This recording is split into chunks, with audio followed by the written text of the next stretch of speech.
자, 오늘 이제 목요 성경 공부 소선지서로 만나는 하나님 12번째 시간이고요. 스가랴서는 이제 지난주 이어서 오늘 이제 두 번째 시간 되겠습니다. 오늘 다루려고 하는 것은 이제 그 8개의 환상인데요. 환상의 이제 내용도 중요한데 하나님이 선지자였던 스가랴에게 환상을 이제 보여주실 때는 그 왜라는 게 꼭 있을 거 아니에요. 그렇죠? 그냥 보여주시는 게 아니라 왜라는 것을 이제 항상 생각하면서 이제 환상은 봐야 되는데, 환상이 나오는 그 성경이 이제 몇 개가 있습니다. 성경에 보면. 여러분 잘 아시는 이제 성경 예를 들면 요한계시록 같은 데 보면 이제 환상이 주로 많이 나오죠. 근데 또 요한계시록이 아니어도 환상이 등장하는 성경이 이제 몇 개가 있는데 그 중에 이제 유명한 성경이 다니엘 같은 성경이고요.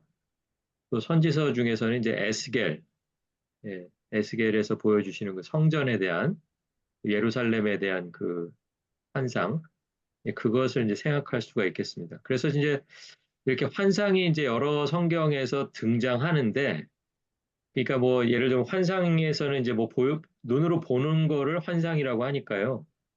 보여지는 뭔가 이렇게 대상, 뭐 대상들의 이름, 뭐 이런 것의 의미, 뭐 이런 것도 중요하겠지만, 제일 중요한 거는 하나님께서는 왜 스가랴에게 이 환상을 보여주시는가?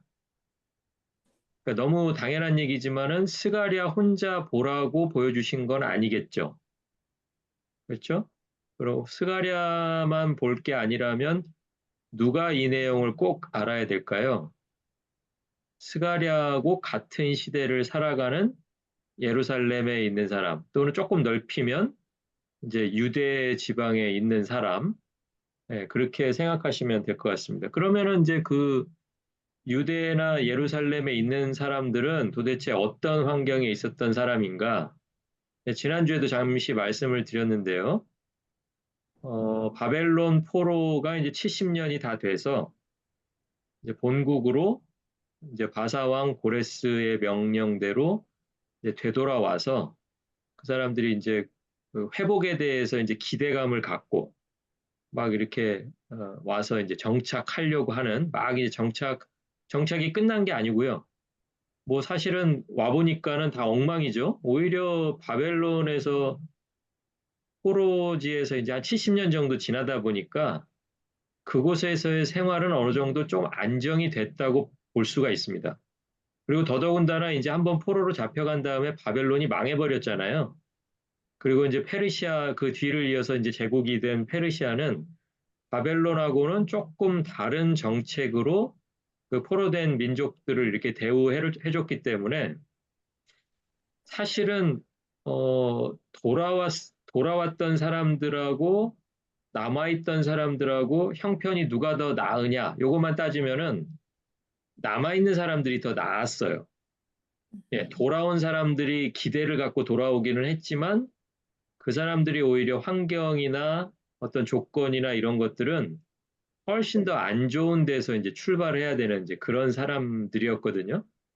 그리고 또 역시 돌아와서 그 사람들이 만나게 되는 예루살렘에 남아있던 사람들이야 뭐 말할 것도 없고요. 정말 그 별 볼 일 없는 사람들만 남겨놓고 데리고 간 거잖아요, 처음에. 그러니까 그런 사람들, 남아있는 사람들하고 또 돌아온 사람들하고 어떻게 하면 이렇게 하나가 돼가지고, 성벽도 재건하고, 또 성전도 다시 건축하고, 거기서 더 나아가서 이제 유대 공동체라고 하는 그 사람들의 모임을 어떻게 유지할 것인가. 이제 이런 것들을 해야 되는 그런 일들이 이제 숙제가 많이 남아 있었죠. 그러니까 이제 그런 상태의 사람들에게 이 환상을 스가랴만 보는 게 아니라 스가랴가 본 환상을 그 사람들한테 전해줘야 되는 거예요. 그러니까 이제 이 환상은 두 가지 목적이 있다고 볼 수 있습니다. 첫 번째 목적은 성전을 다시 지어라. 예, 성전을 짓는데 환경은 성전을 지을 수 없는 환경이라고 제가 여러 번 계속 말씀드리잖아요. 그런데 그럼에도 불구하고 용기를 낼 수 있게 그러니까 그 성전을 다시 지을 마음을 먹을 수 있게 도와주는 내용. 이제 그게 이제 환상의 내용 가운데 하나고요. 그럼 이제 거기서 다 모든 게 해결되느냐? 제가 첫 시간에 지난주에 한번 그런 말씀 드렸던 기억이 납니다. 성전이라고 하는 건물이 세워진다고 해서 그때부터 뭐 자기들이 이제 다윗 왕국이 다 회복되고 메시아 시대가 열리고 뭐 그런 게 아니라 그랬잖아요. 그러니까 건물로서의 성전에 완성되는 게 중요한 게 아니라 그 성전처럼 내가 하나님 앞에서 성전으로 사는 거. 그리고 메시아를 계속해서 기대하면서 기다리면서 지금 이 땅에서 그러니까 완전히 다 타버리고 무너져 버리고 다 망해버린 그 예루살렘 좀 넓히면 이제 유대 땅에서 하나님의 아들이 오실 때까지 어떻게 하면 그 바른 신앙생활을 고집하면서 갈 수 있겠나? 이제 그거잖아요. 예, 그러니까 이제 이 환상도 역시 마찬가지로 성전을 다시 건축할 용기를 주는 목적만 있는 게 아니고, 어, 오시는 예수 그리스도를 소개하는 목적이 거기에 있다는 거예요. 그러니까 오시는 예수 그리스도는 그 당시에는 예수라는 이름이 알려져 있지 않았죠. 그죠? 예수라는 이름은 이제 신약 시대에 예수님이 오시고 나서야 이제 그 사람들이 알게 된 이름이고, 그전에는 다 뭘로 알고 있었어요? 메시아라고 알고 있었죠. 메시아. 그리스도라는 이름으로 알고 있었죠. 그리스도. 그리스도가 무슨 뜻입니까? 그리스도. 기름 부음을 받았다라는 뜻이잖아요. 그러니까 그리스도라는 말은 예수님한테만 붙이는 말이 아니에요. 그러니까 예수님이신데 예수라는 이름이 많기 때문에 그 당시에 제일 흔한 이름이었거든요. 예를 들면 여호수아라는 구약의 이름이 신약에서 이제 예수가 된 거잖아요. 그러니까 여호수아라는 이름도 그렇고 뭐 호세아라는 이름도 거기서 나왔고요. 예수라는 이름도 마찬가지로 구원하신다라는 그 뜻의 이름이 한 사람만 가지고 있는 이름이 아니었다라는 거예요. 그러니까 그 수많은 예수들 가운데 그리스도로 오신 예수라는 뜻에서 예수 그리스도라고 부르는 거예요. 이해하셨어요?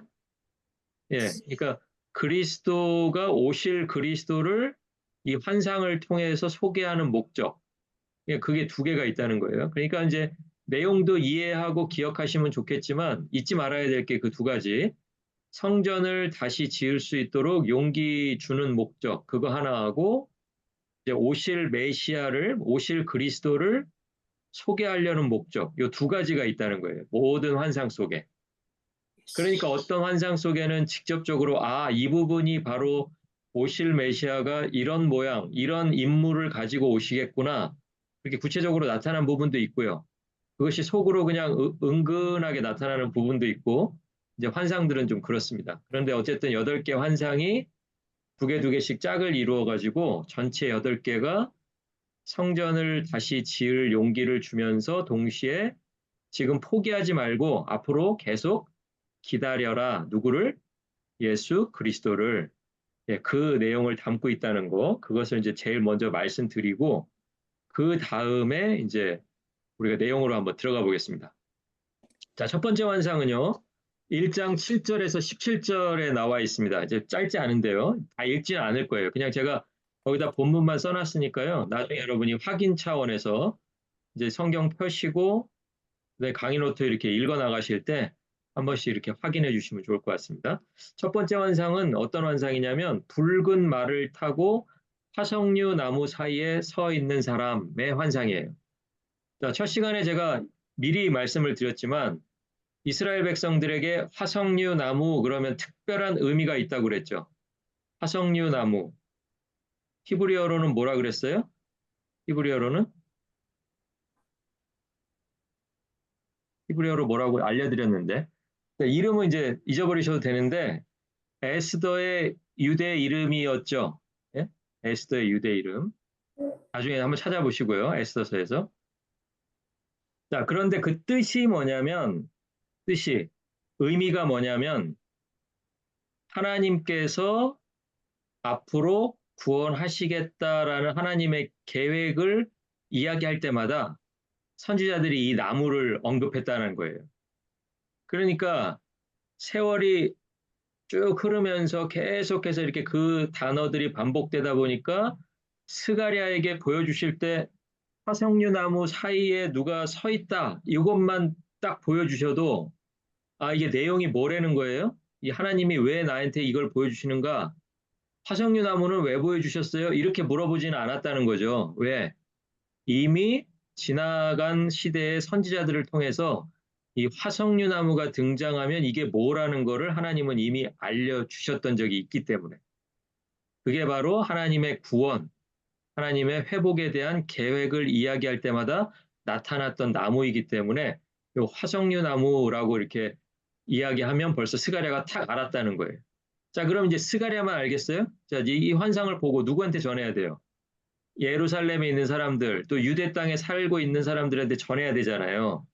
그러면 내가 지난 밤에 환상으로 화석류 나무에 누가 서 있는 걸 봤어. 이러면 이게 무슨 얘기라고요? 아, 하나님께서 스가랴 선지자를 통해서 하나님이 구원하시겠다는 계획을 얘기해 주셨구나라고 누구나 다 알 수 있었다라는 거예요. 이걸 풀어주지 않아도. 그렇죠?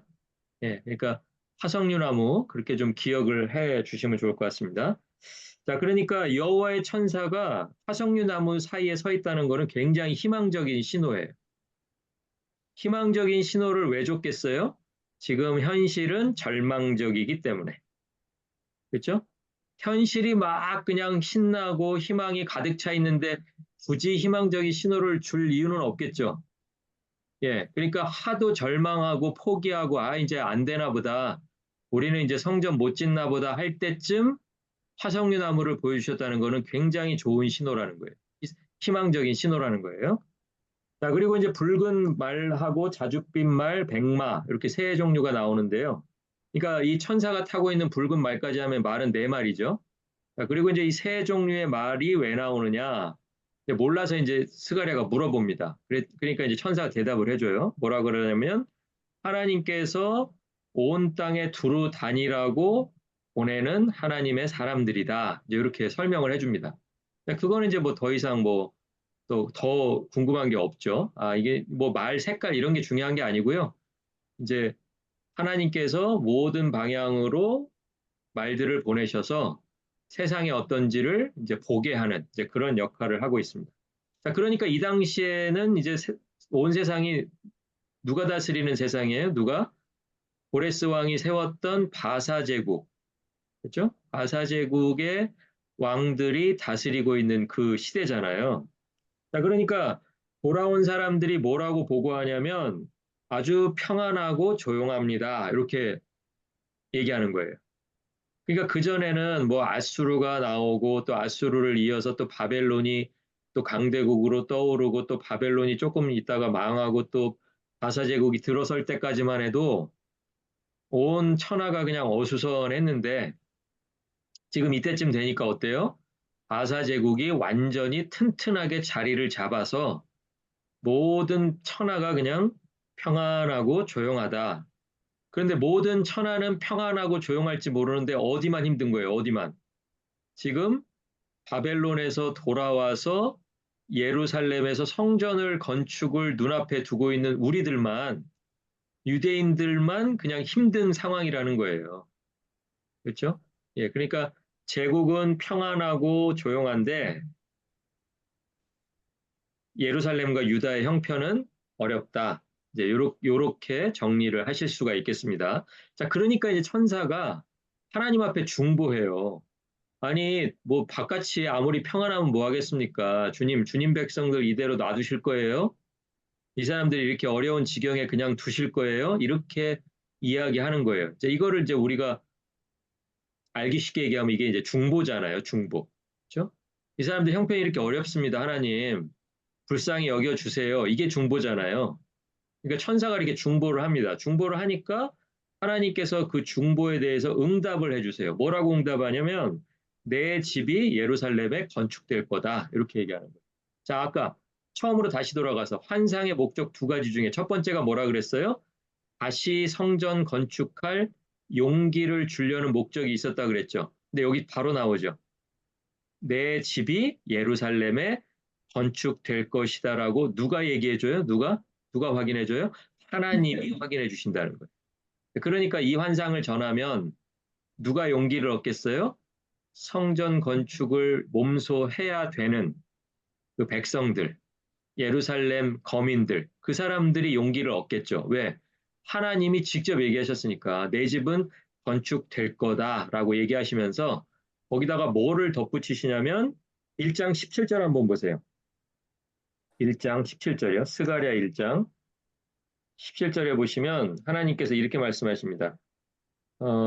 처음부터 읽어볼게요. 그가 다시 외쳐 이르기를 만군의 여호와의 말씀에 나의 생각들이 넘치도록 그 다음에 중요한 단어 거기다 동그라미 한번 쳐보세요. 다시 풍부할 것이라. 예. 그 다음에 여호와가 다시 시온을 위로하며 그 다음에 다시 예루살렘을 택하리라 하라 하니라. 이게 누가 해주신 말씀이에요? 하나님께서 해주신 말씀이에요. 그러니까 이 다시라는 말은 뭐 여러분 뭐 설명 따로 필요 없죠? 예. 그러니까 처음부터 다시 시작할 수 있도록 하나님께서 기회를 주시겠다라는 거예요. 지금까지 이거 왜 시작 왜 못하고 있었어요? 죄 때문에 바벨론 포로로 잡혀가 있느라고 70년의 그 말씀하셨던 세월을 보내느라고 지금까지는 뭐 성전 건축 꿈도 못 꿨죠. 그런데 이제 돌아온 후에 하나님께서 어떻게 하시는 거예요? 두 번째 기회를 다시 주시겠다라는 거예요. 그래서 17절에 나오는 다시, 다시, 다시 이 말이 이렇게 중요한 말입니다. 자, 그러니까 이 중심에도 뭐가 있다는 거예요? 여기 직접적으로 나오지는 않았지만 하나님의 성전이 내 집이 세워질 것이다 그랬잖아요. 예루살렘에. 그런데 나중에 예수님께서 뭐라고 하세요? 이 성전을 3일 만에 허물라 그럼 내가 다시 세우리라 이렇게 말씀하시죠.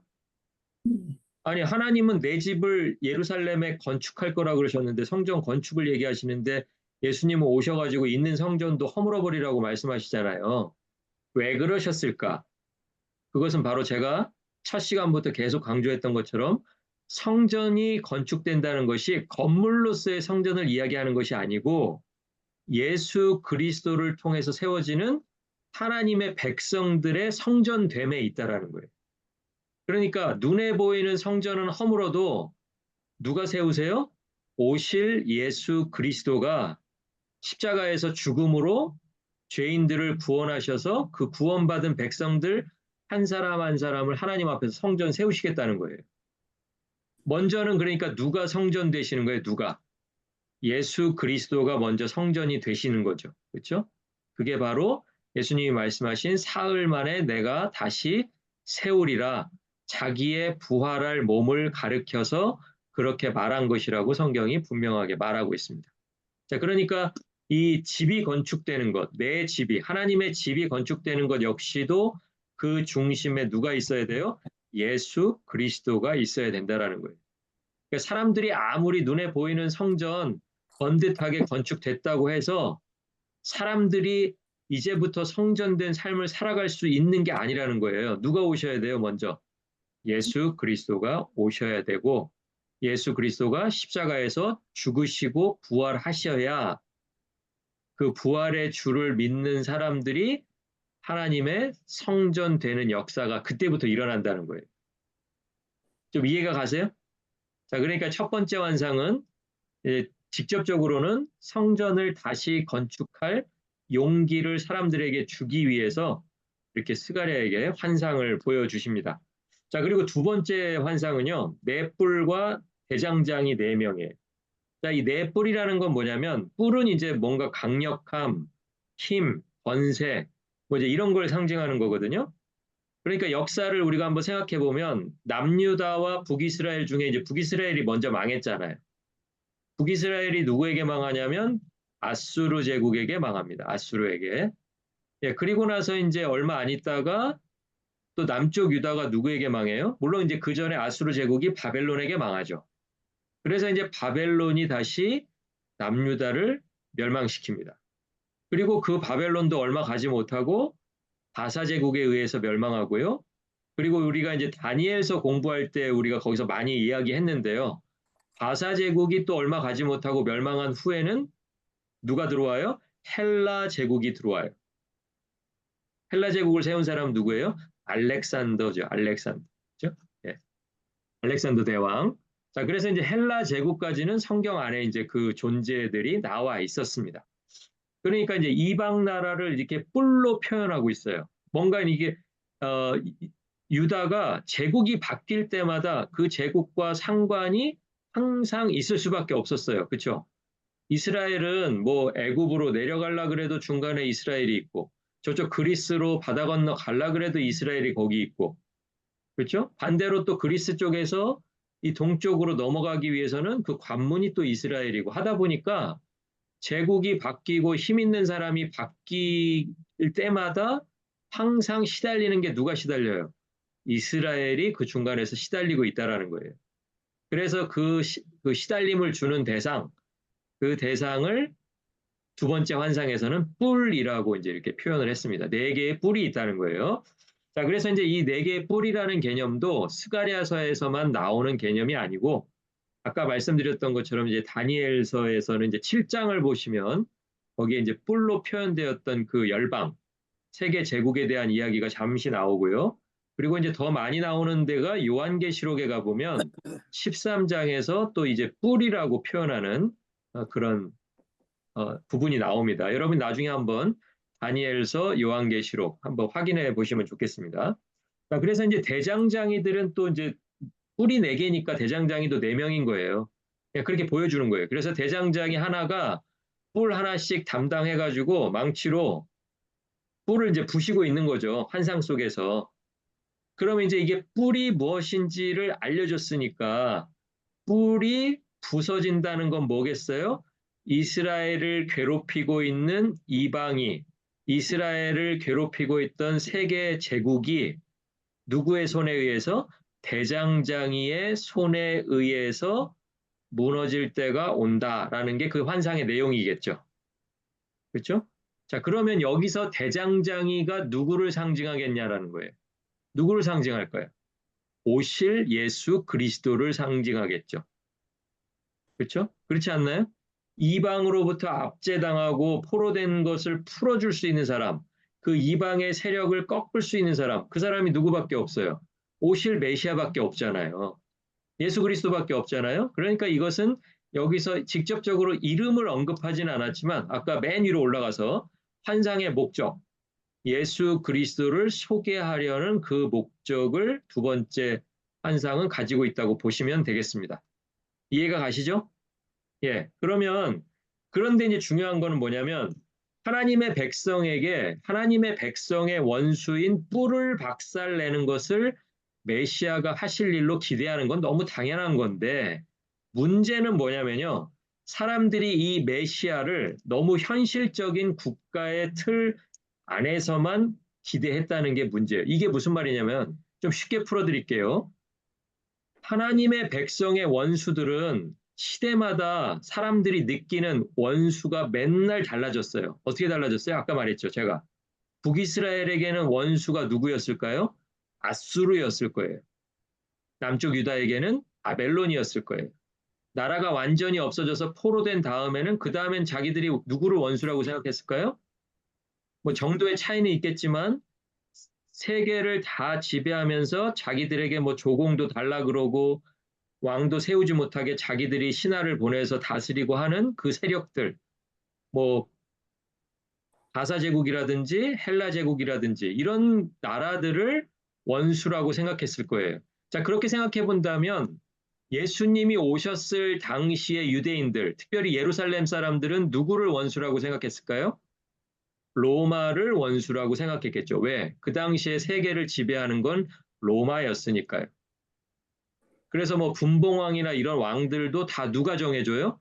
로마가 지정해줘요. 총독도 누가 보내요? 로마가 보내요. 그러니까 로마가 지배하고 있었어요. 그러니까 사람들은 역사를 반복하면서 역사를 지내오면서 항상 무슨 생각을 했냐면 우리의 원수는 우리 민족을, 우리 국가를 지배하는 사람이 원수다라고만 생각했던 거예요. 그런데 우리들이 잘 생각해 보면 지금은 우리가 지배당하지도 않고 지배하지도 않잖아요. 그러면 원수가 없어졌나요? 원수가 없어지지 않았죠. 하나님의 백성의 원수가 누구예요? 하나님의 백성의 원수가 누구예요? 원수 없어요? 마귀. 사탄 마귀잖아요. 맞아요. 사탄 마귀잖아요. 그런데 이 사람들은 현실에서 자기들을 지배하는 사람들을 이 뿔로 이해했기 때문에 그 사람들만 원수라고 생각하고 예수님이 오셨을 당시에도 자기들의 원수는 누구라고 생각한 거예요? 로마라고만 생각한 거예요. 그러니까 메시아로 예수님이 오셨다면 그 오신 메시아가 해주셔야 될 첫 번째 일은 뭐예요? 그 메시아가 해주셔야 될 첫 번째 일은 로마의 지배로부터 자신들을 해방시켜 주는 일, 그 일 해주시기만 바랬다라는 거예요. 그게 어디서 나와요? 예수님이 예루살렘으로 올라가실 때 사람들이 길가에다가 다 종려나무 가지 깔고 뭐 옷 덮으시게 다 하고 나귀에다가 옷 덮고 해가지고 예수님 다 앞에다 세우고 올라가면서 다 호산나 호산나 그러잖아요. 우리 좀 해방시켜 주세요 그러잖아요. 그게 무슨 해방이었을까요? 무슨 해방? 누구로부터? 누구로부터? 로마로부터 해방이었다는 거예요. 근데 중요한 것은 하나님의 구원은 로마로부터의 해방이 아니라 뭐로부터의 해방이에요? 죄로부터의 해방이죠. 사탄 마귀로부터의 자유죠. 그런데 사람들이 자기의 기대감이 로마로부터의 해방이었는데 예수님이 예루살렘에 올라가시자마자 어디로 가버리세요? 총독이 있는 그 집무실로 가지 않고 왕궁으로 가지 않고 어디로 가셨어요? 어디로? 어디로 가셨어요? 예루살렘 올라가시자마자 성전으로 가셨잖아요. 성전으로. 그렇죠? 근데 그 다음에 성경 잘 보세요. 예수님이 성전으로 가신 직후에 지금까지 예수님을 뒤에서 막 따라오고 뒤에서 이렇게 앞세우고 쫓아왔던 군중들이 한 명도 남아있지 않고 다 사라져 버려요. 그러니까 그 얘기는 뭐예요? 오실 메시아가 우리들의 기대에 어긋났다라는 거죠. 그렇죠? 예. 이해가 가세요? 예.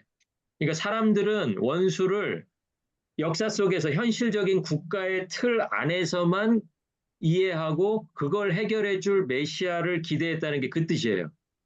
그러니까 사람들은 언제든지 자기들이 기대했던 대로 움직여주지 않으면 메시아라고 할지라도 나중에 어떻게 해버려요? 십자가에 못 박으라고 소리 지르죠. 왜? 나는 로마로부터 해방을 원했는데 이 사람은 그걸 해주지 않으니까. 그런데 하나님의 아들 예수 그리스도는 뭐 때문에 오신 그리스도예요? 뭐 때문에? 뭐 때문에 기름 부음 받으셨어요? 하나님의 구원 계획을 이루시려고. 그러니까 아까 화석류 나무 사이에 서 있는 사람, 첫 번째 비유에서요. 그 사람이 사실은 누구겠어요? 사실은. 예수, 그게 예수 그리스도죠. 예수 그리스도. 예, 하나님의 구원 계획을 알려줄 사람. 바로 그 사람인 거예요.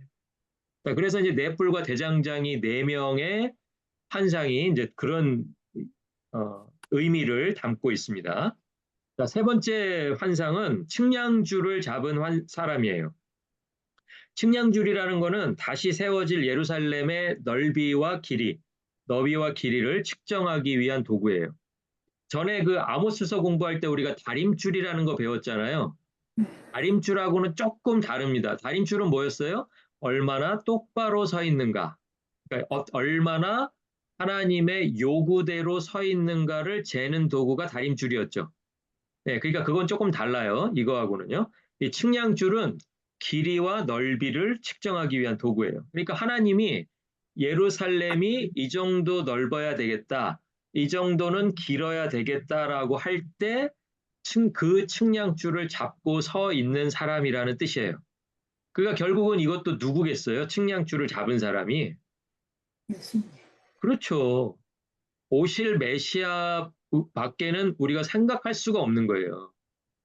측량줄을 잡은 사람이. 그러니까 스가랴에게는 측량줄을 잡은 사람이 누구라고는 말은 안 했지만 이분이 하시는 일로 보아서 하나님의 그 도시, 하나님의 왕국의 넓이와 길이를 측정하기 위한 도구를 누구만 잡으실 수 있는 거예요? 하나님의 아들만 잡으실 수 있는 거죠. 예. 왜 그런지 한번 보세요. 이제 하나님이 원하시는 성읍은 무한히 크다라는 말씀을 지난 첫 시간에 한번 드렸습니다. 자, 그래서 뭐 성곽이 없는 성읍, 뭐 이런 얘기 기억나실 거예요. 성벽을 다 허물어 버리고 이제는 그냥 내가 성벽 되어 줄게 라고 말씀하신 이제 그 부분이 있었죠. 자, 그러니까 이런 환상을 예를 들어서 들었을 때, 아, 예루살렘이 지금의 크기에 머무르지 않고 예루살렘이 무한히 커져야 되는구나. 이렇게 생각하면 예루살렘 사람들이 좋아했겠어요? 싫어했겠어요? 처음엔 좋아했겠죠. 왜요? 이게 무슨 얘기예요? 이게 우리 우리가 살고 있는 지금 이 마을이면 마을, 이 도시면 도시가 점점점 막 확장된다는 뜻이잖아요. 그러니까 그렇게만 생각하고 처음에는 좋아했을 수도 있어요. 자, 그런데 어떻게 확장할 거예요? 어떻게? 예전 같으면 이걸 어떻게 확장했겠어요? 전쟁을 통해서 확장했겠죠. 방법이 그거밖에 없잖아요. 우리 국가가 커지는 방법은 뭐예요? 딱 붙어 있는 그 나라하고 싸워가지고 국경에서 말뚝 하나라도 저쪽으로 옮겨가면 그게 우리나라가 커지는 방법이잖아요. 그러니까 사람들의 방법은 우리 성읍이 이제 커져야 되는데 그렇게 얘기하면은 어떻게 생각했냐면 우리가 군사적으로 이제 우리가 뭔가 커지겠구나 이렇게 기대했을 거예요. 우리가 경제적으로 이제 우리나라가 예전처럼 다윗 왕과 솔로몬의 시대처럼 좀 좋은 시대가 오겠구나. 아마 이렇게 생각했을 거예요. 자, 그런데 바로 그 다음에 하나님이 뭐라고 얘기하시냐면 그런 방법이 아니라 확장의 방법은 아예 성벽을 허물어버리고 열어버리는 거다. 이렇게 얘기하는 거예요. 자, 그러면 그때는 좋아했을까요? 싫어했을까요? 싫어했겠죠. 왜? 네 땅, 내 땅에 구분이 없다 그러면 기존에 내가 갖고 있던 것이 다 오픈된다는 뜻이잖아요. 그렇죠? 예전에는 성벽으로 둘러싸여 있어서 이 성벽 안에 있는 사람만 예루살렘 사람 또는 유대인이라고 부를 수 있었는데 이 성벽이 없어져 버리면 어디까지가 유대인이고 어디까지가 하나님의 백성이에요? 하나님 기준으로 본다면 어디까지가 하나님의 백성이에요? 어디까지가? 성벽이 허물어져 버렸으니까 어디까지 가야 될까요? 어디까지? 성경에서 이 단어를 사용하고 있는데요. 땅 끝이라고 얘기해야 돼요. 땅 끝. 그죠? 더 이상 갈 수 없는 거기까지가 하나님의 백성의 바운더리인 거예요. 자, 그러니까 우리가 그렇게 따지면 기존의 예루살렘이나 기존의 유대 땅에 살고 있는 사람이 그걸 좋아할까요? 싫어할까요? 엄청 싫어하죠. 이건 안 되는 거죠. 그죠? 범위를 막 넓혀가지고 이제는 나만 유대인이 아니고 너도 유대인이고 쟤도 유대인이고 모든 사람이 그냥 다 하나님의 백성 되는 이것은 누구도 원하지 않는 거예요. 그걸 대표적으로 원하지 않았던 선지자가 누구예요? 요나죠. 요나. 하나님 저 그거 원하지 않습니다. 하나님이 멸망시킨다고 했으니까 하나님이 책임지고 멸망시키십시오. 이렇게 얘기했던 사람이 요나 아니에요? 그런데 하나님은 내가 말로 했지만 너에게 또 그런 소리를 듣지만 나는 그거 듣더라도 내가 아끼는 사람들 나는 살리고 싶어. 이게 바로 하나님의 입장이죠. 그죠? 좌우를 분별하지 못하는 사람이 14만 명이 있는데 그 사람들 나 살리고 싶어. 이게 지금 하나님의 입장이잖아요. 그죠? 예. 그러니까 이 성벽을 없애버린다라는 게 그 의미를 제대로 알았다면 아무도 그걸 좋아하지 않았을 거예요. 예. 그런데 이제 이 사람들은 뭐 그때 당시에 이제 그것을 다 이해했는지 안 했는지 정확히 알 수 없지만 어쨌든 그 의미는 뭐냐면 이제는 그 자기들만 고집했던 선민의식, 우리만 유대인이야, 우리만 예루살렘 사람이야 했던 것에서 하나님은 벗어나야 된다라고 이야기하신다는 거예요. 그래서 신약에 가면 다 뭐예요? 새 예루살렘이고 혈통으로의 유대인이 아니라 뭐예요? 혈통으로 유대인이 아니라 그리스도로 말미암아서 하나님의 백성 되는 거잖아요. 그죠? 네. 그러니까 그걸 얘기할 때 항상 요 스가랴서를 기억하실 수 있으면 좋겠습니다. 그러니까 이제 유다 왕국이라고 하는 게 자기들이 물리적으로 세웠던 그 이스라엘 그 땅에 있는 유다 왕국이 아닌 것을 이미 스가랴서에서부터 이야기하고 있는데 이걸 이해하지 못하니까 어때요? 오늘날까지도 그냥 뭐 어떤 분들은 뭐 이스라엘이 회복돼야 주님이 오신다고 막 이런 엉터리 소리를 하고 그러는데 저는 진짜 안타까워요. 스가랴서를 공부를 안 한 거야, 그러니까 그 사람들은. 스가랴서를 제대로 공부했으면 뭐 오늘날 저 뭐 백투 예루살렘이니 뭐 이스라엘이 잘 돼야 뭐 어쩌고 저쩌고 이런 얘기를 할 수가 없잖아요. 하나님은 그렇게 얘기하신 적이 없잖아요. 성벽을 다 허물어라. 내가 성벽이 되겠다고 하는데 하나님이 성벽 허물고 딱 그 허물어진 자리에 성벽 되시겠다는 뜻이에요? 그게 아니잖아요. 하나님이 원하시는 거는 땅 끝까지 그냥 하나님의 온 창조하신 이 세계를 다 하나님께서 품으시는 그 사이즈잖아요. 땅끝이잖아요. 그게요. 예. 그러니까 우리가 스가랴서를 공부하면 이게 이제 생각이 넓어지는 거예요. 교회에 대한 생각도 넓어지고 하나님의 백성에 대한 생각도 넓어지고 누가 새 예루살렘에 들어갈 것인가. 이 새 예루살렘 얘기할 때요. 물리적인 예루살렘하고는 아무 상관도 없어요. 아무 상관도 없어요. 예. 물리적으로는 어디예요? 어디? 물리적으로는 어디겠어요? 그냥 자기가 지금 살고 있는 그 지점이겠죠. 내가 지금 하나님 앞에 엎드려 있는 그 지점이죠. 거기가 새 예루살렘이 될 거지. 뭐 지금 저 물리적으로 이스라엘에 있는 수도 예루살렘 그거랑 무슨 상관이 있어요? 아무 상관이 없다는 거예요. 근데 제가 이런 얘기를 처음 드리는 게 아닌데 이제 이런 얘기 하면 이제 강의할 때 잠깐 알아들으세요. 잠깐. 잠깐 알아들으셨다가 또 한 1년쯤 뒤에다 또 물어보면 아, 그래 예루살렘이 뭔가 뭐 막 이러고 막 또 그 예루살렘 또 얘기한다고. 그러면 할 수 없어요. 저도 이제 한 1년쯤 있다가 또 얘기해야지 이제 이 얘기를. 할 수 없어요. 뭐 누가 얘기든지 하여튼 한쪽으로 몰아가야 되니까. 근데 성경은 뭐다? 스가랴서에서 이미 유대인의 정체성 그것을 깨지 않으면 하나님 앞에서 성전될 수 없다. 우리들만 생각하는 그 선민의식 그거 버리지 않으면 하나님 앞에서 성전될 수 없다. 그 얘기를 신약도 아니고 구약 스가랴서에서 이미 하고 있다라는 거예요. 그러니까 제가 지난주에 말씀드렸잖아요. 학계, 스가랴, 말라기, 포로 시대 이후에 이스라엘 백성들에게 전파했던 이 삼총사, 새 삼총사가 시대가 지나고 나면 하도 이제 그 말씀을 들어먹지를 않으니까 그다음에 어떻게 하세요?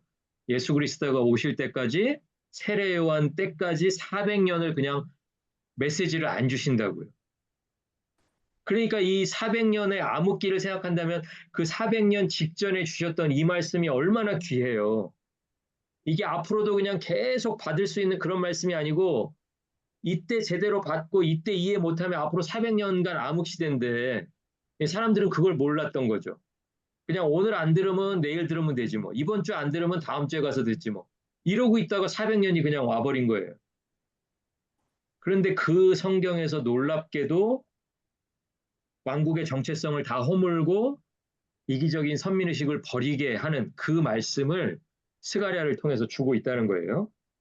자, 근데 사람이 세운 성곽은 허물어지지만 하나님이 성곽이 되십니다. 자, 그러니까 이 말씀을 사람들이 반겨하지를 않았다는 걸 제가 계속 말씀드리잖아요. 그러니까 예수님이 오셔서 유대인들에게 거부당한 이유 중에 하나가 바로 여기에 있어요. 예. 예수님은 종종 제자들에게도 이해를 못 받으셨어요. 언제? 갑자기 막 어디 가자 그래가지고 막 가시다 보니까 어디까지 가버리세요? 어디까지? 막 사마리아를 가시는 거예요. 그러니까 이게 깜짝 놀랄 일이잖아요. 아니 주님이 이 유대 땅에도 지금 가야 될 때가 많은데 예루살렘 안에도 복음 듣고 막 병고침 받고 은혜 받고 해야 될 사람 많은데 뭐 어디 뭐 데가볼리로 가시고 뭐 사마리아로 가시고 막 이러신단 말이에요. 그러면서 나중에는 승천하실 때 뭐라 그러세요? 땅 끝까지 이르러 내 증인이 되라고 그러시잖아요. 이게 받아들일 수 없죠. 유대인들은. 예. 그래서 유대인들이 배척을 하는 거예요. 십자가에 못 박으라고 소리 지르는 거예요. 자, 네 번째 완상. 오늘 여덟 번째까지 가야 되는데 한 10분만 더 하겠습니다. 자, 네 번째 완상은 여호와의 천사 앞에 선 대제사장 여호수아를 보여줍니다. 그러니까 여호와의 천사 앞에 서 있는 이 모습이 욥기 1장에 나오는 그 하늘에서 등장하는 그 법정 있죠. 그러니까 하나님도 있고 또 하나님의 아들들도 있고 뭐 마귀도 와 있고 하는 그 법정이 있었잖아요. 법정에 와가지고 왜 욥을 막 고소하면서 욥 저 사람 저 형편없습니다. 하나님이 안 도와주시면 금방 배신할 겁니다. 했던 그 법정. 그 법정의 모습이 오늘 여기 스가랴서에 등장하는 거예요. 자, 근데 그 피고만 바뀐 거예요. 피고가 이제 그땐 욥이었는데 지금은 누구냐면 여호수아예요. 여호수아는 이제 대제사장이죠. 대제사장이 더러운 옷을 입고 있다고 사탄에게 대적을 당하고 있어요. 그러니까 고발을 당하는데 하나님, 저 사람 지금 대제사장이라면서 깨끗한 옷 입지 못했습니다. 그게 이제 고발의 내용인 거죠. 예, 더러운 옷 입고 있습니다. 그래서 하나님이 어떻게 하세요? 더러운 옷을 정죄하시는 게 아니라 더러운 옷을 벗기고 제제사장이 합당한 대제사장이 입음직한 그 옷을 입혀주시고 정결한 관을 씌워주세요. 관 씌우는 건 이제 조금 뒤에 나오는데요. 자, 이제 옷하고 관을 입었잖아요. 여기서 끝나지 않습니다. 그러니까 대제사장은 옷을 입고 있는 것, 관을 쓰고 있는 것으로 대제사장의 임무가 끝나지 않아요.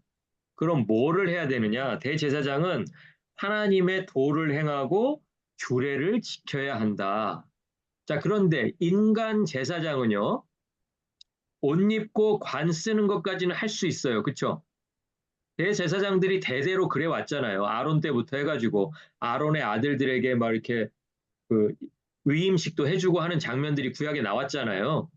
자, 그러니까 사람 대제사장은 옷 입고 뭐 모자 쓰고 하는 것까지는 할 수 있다고요. 뭐 흉패 차고 뭐 이런 거 할 수 있어요. 우림 입고 둠밈 입고 하는 그런 건 할 수 있는데 뭐를 못 해요? 뭐를 완전하게 할 수가 없어요? 하나님의 도를 행하고 규례를 지키는 것은 완전하게 해낼 수가 없어요. 그렇죠? 그러면 누가 이걸 완전하게 해낼 것인가? 대제사장이 이걸 완전하게 해내야 또 누가 하나님 앞에 제대로 된 제사를 드릴 수가 있어요? 백성들이 하나님 앞에 제사 드릴 수가 있는 거죠. 대제사장이 완전하지 않은데 그 사람이 무슨 예배를 백성들을 위해서 드리겠어요? 안 되잖아요. 자, 그러니까 여기서도 우리가 누구를 생각해 볼 수가 있다? 우리가 사람의 대제사장은 옷을 입고 모자를 쓸 수는 있지만 하나님의 도와 하나님의 규례를 완벽하게 지켜낼 수는 없는데 그러면 지켜낼 수 있는 대제사장은 없을까? 있다는 거예요. 누구? 오실 예수 그리스도. 그러니까 오실 예수 그리스도에 대해서 이 환상이 또 한번 생각하게 하는 거예요. 그런데 이제 그냥 생각하게 하는 게 아니라 오실 메시아에 대해서요. 이름을 붙여주세요. 이름을. 그러면서 이름을 뭐라고 붙이냐면 내 종 싹이라고 붙여줘요. 내 종 싹. 이 싹이라는 거는 이제 여기서는 어떻게 보면 이제 가지에 가까운데요. 가지, 나뭇가지요. 작은 가지. 그러니까 브랜치라고 영어로는 아마 돼 있을 겁니다. 영어 성경에는요. 자, 이게 이제 어느 성경에도 나오냐면 스가랴보다 좀 앞선 시대를 살았던 이사야 선지자가 메시아에 대해서 이야기할 때도 이사야서 53장에 보면 연한 순이다 이렇게 얘기하는 부분이 있어요. 그러니까 두 개가 똑같아요. 하나는 순이고 하나는 싹인데 그게 결국 영어로 하면 작은 가지예요. 잔가지. 자, 그러니까 아까 잔가지가 하는 일이 뭐라 그랬냐면 중요한 일이 뭐냐면 원수를 박살내는 거. 그죠? 원수를 박살내는 대장장이가 누구를 상징한다 그랬어요? 예수 그리스도를 상징한다 그랬잖아요. 그런데 오실 예수 그리스도의 이름이 뭐냐면 싹이에요, 싹. 작은 잔가지예요. 자, 그러니까 원수를 박살낼 뿐 치고는 되게 약해 보이지 않나요? 그죠? 이사야가 그렇게 얘기했죠. 연한 순 같고 뭐 고운 것도 없고 흠모할 만한 것도 없다. 하나님이 원하시는 게 그거였다라는 거예요.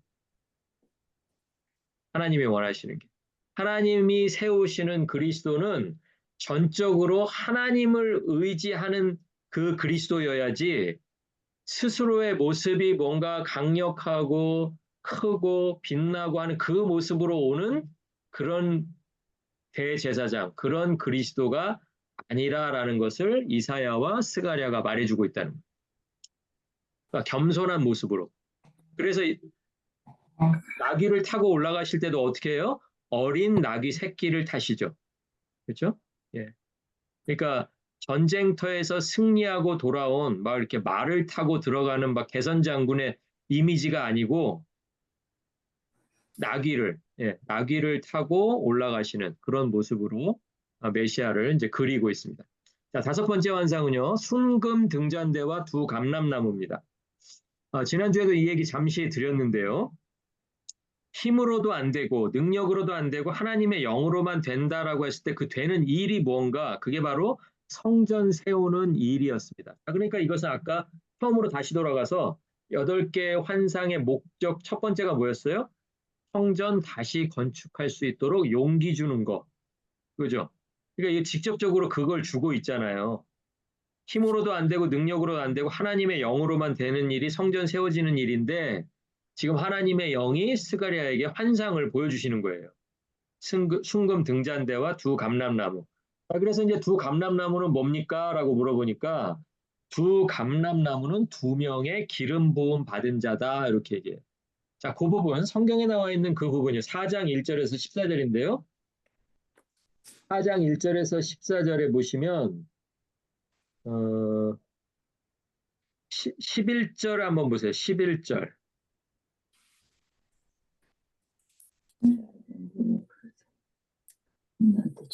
14절이요. 14절. 14절. 14절 이르되 이제 두 감람나무는 무슨 뜻입니까? 라고 이제 물어보고 너 이거 진짜 몰라? 그랬더니 모릅니다. 얘기한 다음에 14절에 보면 이르되 그러니까 이는 뭐예요? 두 감람나무죠. 두 감람나무는 기름 부음 받은 자 둘이다. 이렇게 얘기해요. 자, 거기다 한번 동그라미 한번 쳐보실래요? 기름 부음 받은 자까지요.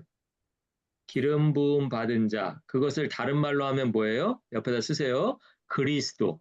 그리스도. 네. 그러니까 아까 그리스도라는 것은 예수 그리스도 할 때 그 그리스도는요, 예수님한테도 붙이는 말이지만, 기본적으로는 그게 기름 부음 받은 사람을 부르는 호칭이에요, 그게.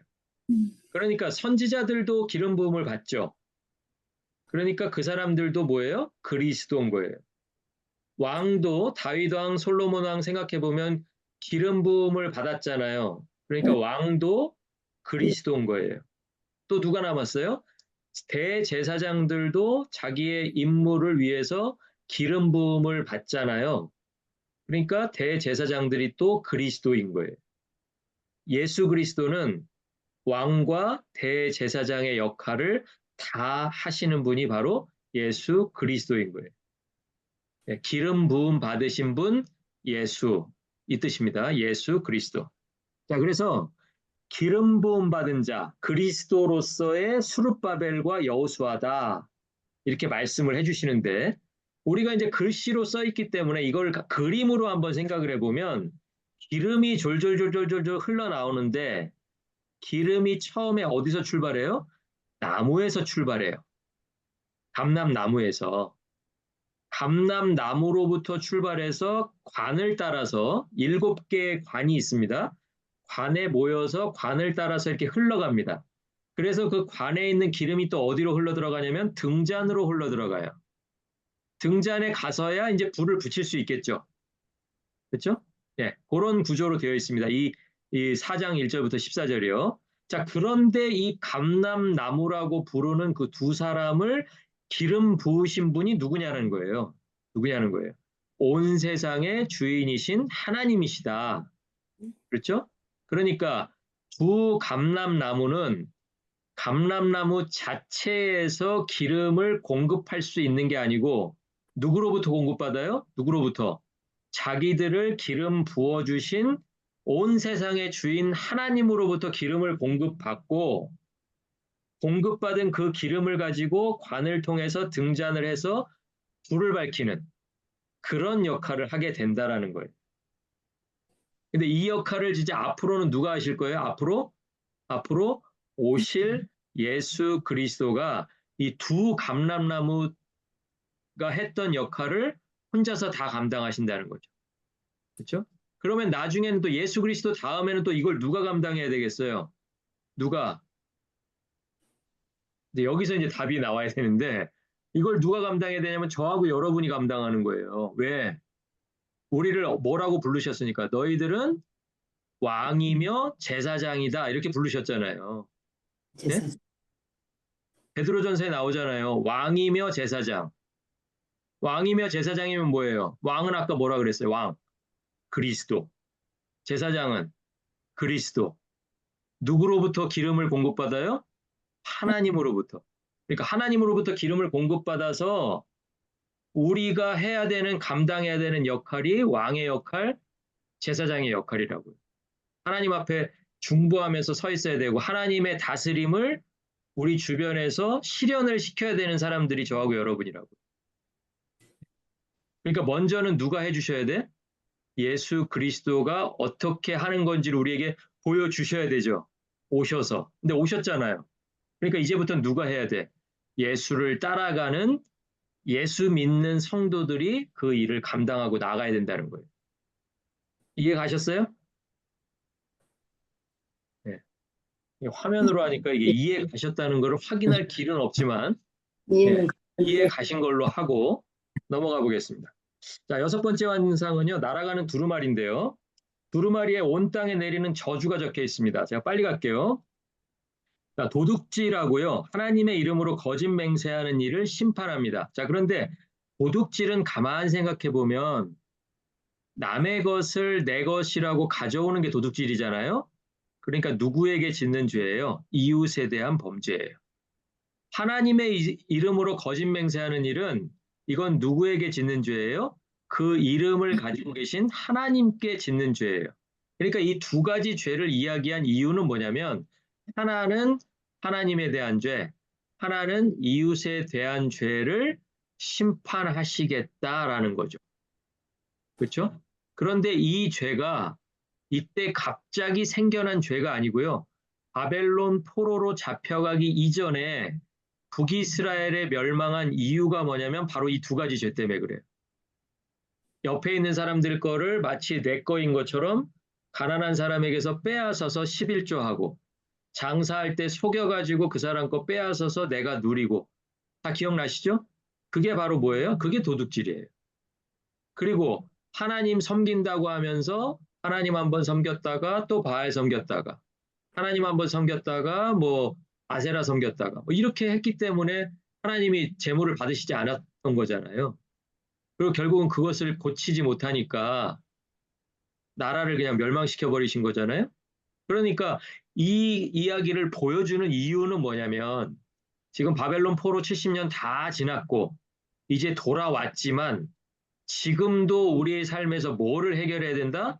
그때 당시에 포로되었던 바로 그 이유, 사람들에게 지었던 죄, 하나님에게 지었던 죄, 너희들의 삶 속에서 해결하지 못한다면 어떻게 하겠다는 거예요? 날아가는 두루마리를 통해서 심판하실 거고 다 태워버리겠다.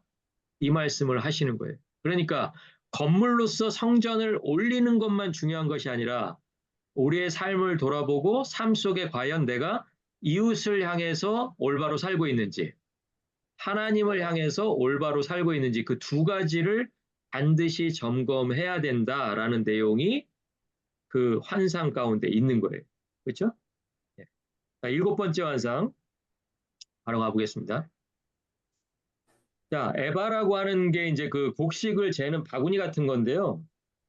뭐 그렇게 크지 않습니다. 한 5갤론에서 6갤론 사이의 통 생각하시면 돼요.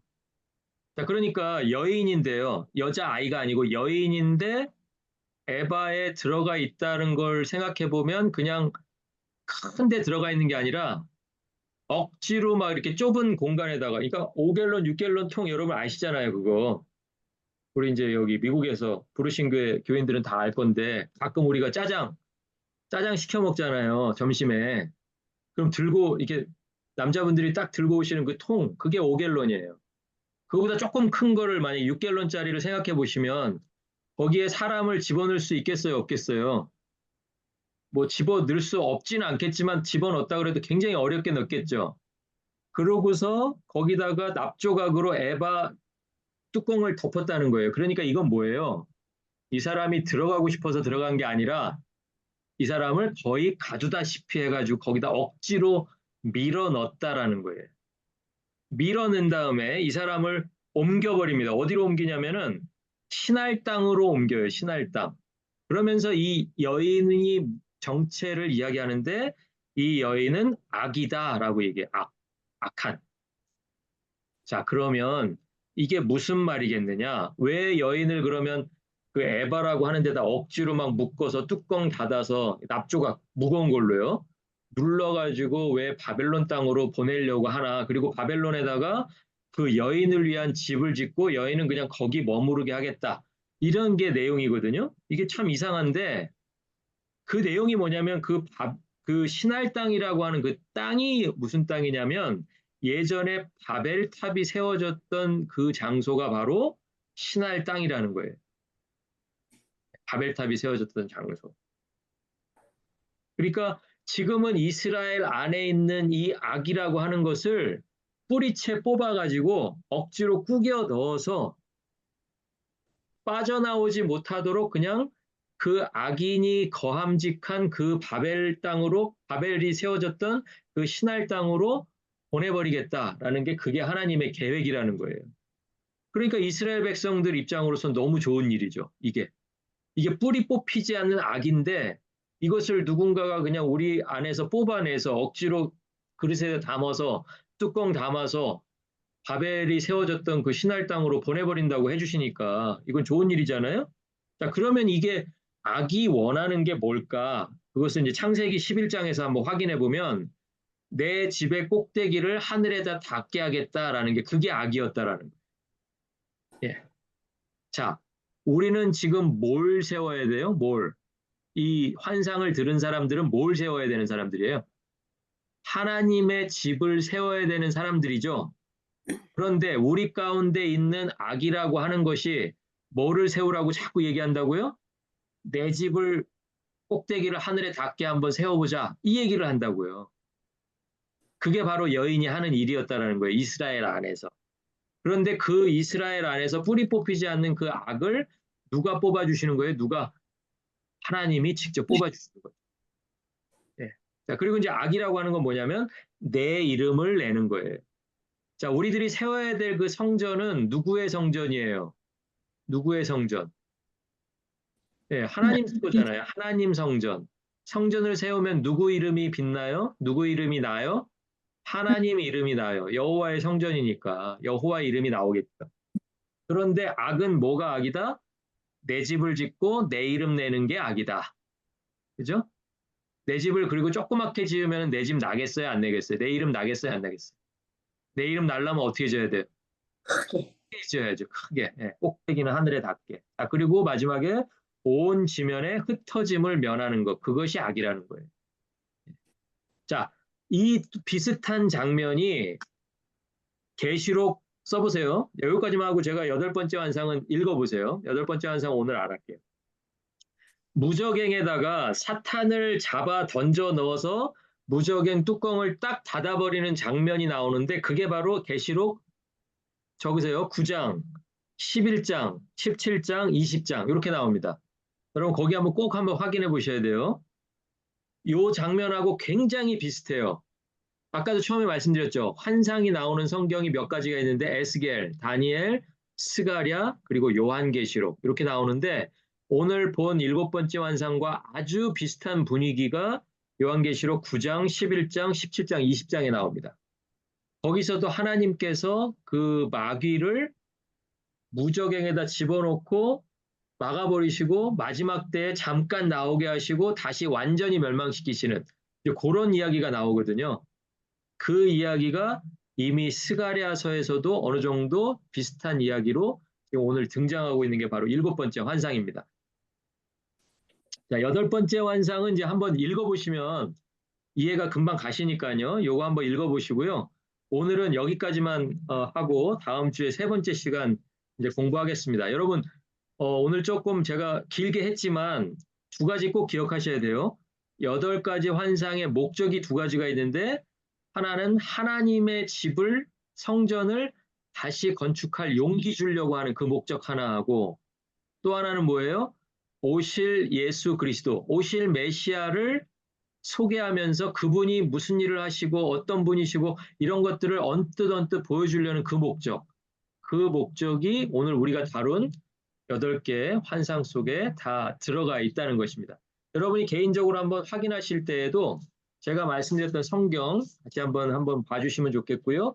그리고 환상의 목적들 다시 한번 옆에다 이렇게 놓고서 여러분이 천천히 한번 정리하는 시간 가지셨으면 좋겠습니다. 오늘 다른 때보다 조금 길게 했는데요. 공부하시느라고 수고 많으셨고요. 다음 주 목요일 7시 45분에 세 번째 시간 준비해서 여러분 찾아뵙도록 하겠습니다. 수고 많으셨습니다. 감사합니다. 입니다.